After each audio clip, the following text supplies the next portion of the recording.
संसार में जब जब महापुरुषों का उदय हुआ, पृथ्वी पर आए,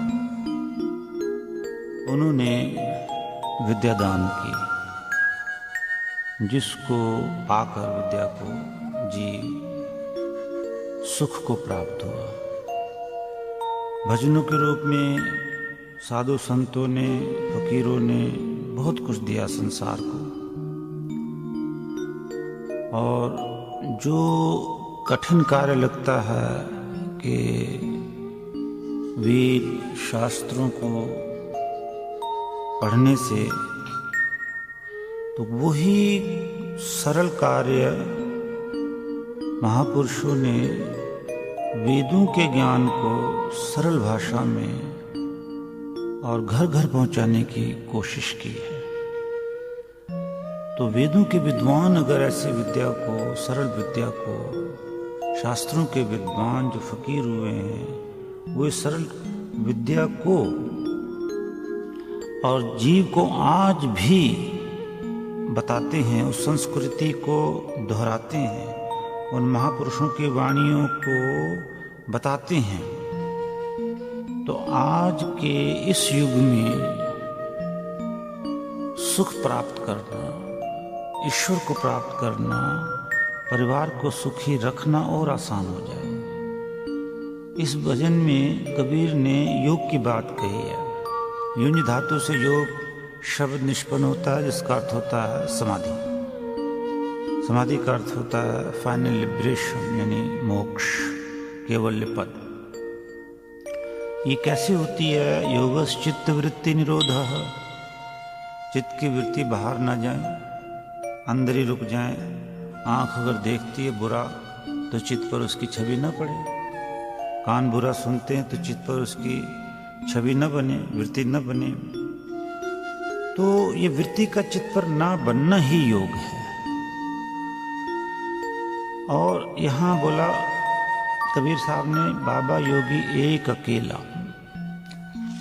वेद में आता है कह एकाकी चरती, कौन अकेला चलता है यजुर्वेद में? तो आंसर है इसका योग वहीं सूर्य है एकाकी चरती, सूर्य जो है वो अकेला चलता है।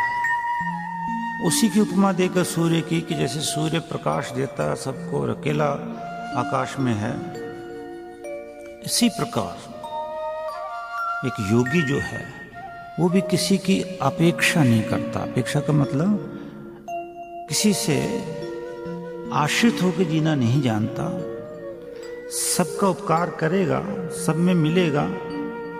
और उसके पास उपकार करने के लिए क्या चीज है, भाईचारे के लिए क्या चीज है, कि जिस प्रकार सूर्य के पास अंधकार दूर करने के लिए प्रकाश है, तो उस योगी के पास जन्म जन्मांतरों की साधना, बहुनाम जन्मना अंते, जन्मनाम अंते ना, कई जन्मांतरों से साधना, इस जन्म की साधना के बाद उसकी बुद्धि में जो ज्ञान का प्रकाश प्रकट हुआ है, वो विद्या है भाईचारे को बढ़ाने के लिए, दुनिया को देने के लिए। स्वयं वो अकेला ही, जैसे सूर्य अकेला है तो प्रकाश दे रहा है, लेकिन सूर्य को प्रकाश देने में अभिमान नहीं है। उसको नहीं पता मेरे प्रकाश से सारा संसार जीवित है, या उसको नहीं पता कि मेरे प्रकाश निकलने से अंधकार दूर होता और हर एक चीज वैसी नजर आती जैसी है। रात में वैसी नजर नहीं आती, रात में तो रस्सी सर्प का भ्रम हो सकता है, लेकिन जब सूर्य निकला तब थोड़ी भ्रम होगा।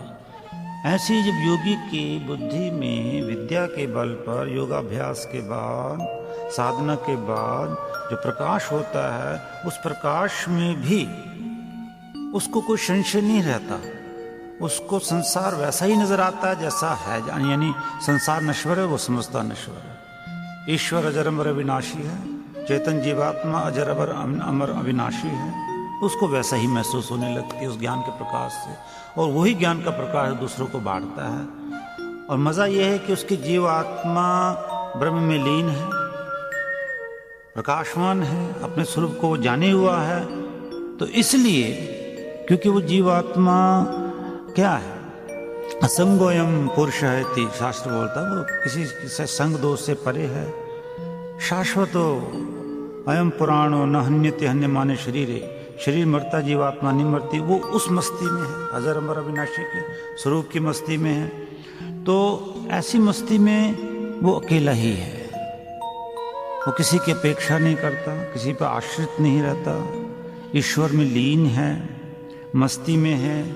तो ऐसी मस्ती की बात सुनने से भी मस्ती चढ़ जाती है, फिर साधना में आते तो और भी आनंद आ जाता है। तो इस कठिन कठिन विद्या जो वेदों से निकालकर, शास्त्रों से, सद्ग्रंथ से निकालकर और कबीर जैसे महान संतों ने रहस्यमयी वाणी को प्रकट किया, उस रहस्यमयी वाणी को आज भी कोई वेदों शास्त्रों का, सद्ग्रंथों का ज्ञाता अपने योग बल से समाज में अगर प्रकट करता है तो निश्चित ही इस विद्या से समाज में भाईचारा, सत्संग, विद्या फैलेगी और आनंद की प्राप्ति होगी। तो ये देखो कैसा अकेलापन है, योगी एक अकेला, मतलब आनंद में है वो, यानी किसी से राग द्वेष, अद्वेष्टा सर्वभूता नाम, किसी से राग द्वेष नहीं है, किसी से द्वेष नहीं है, पर वो एक जीवात्मा है जो ब्रह्मलीन होगी, वो एक मस्ती में अकेला ही है, सूर्य की तरह है।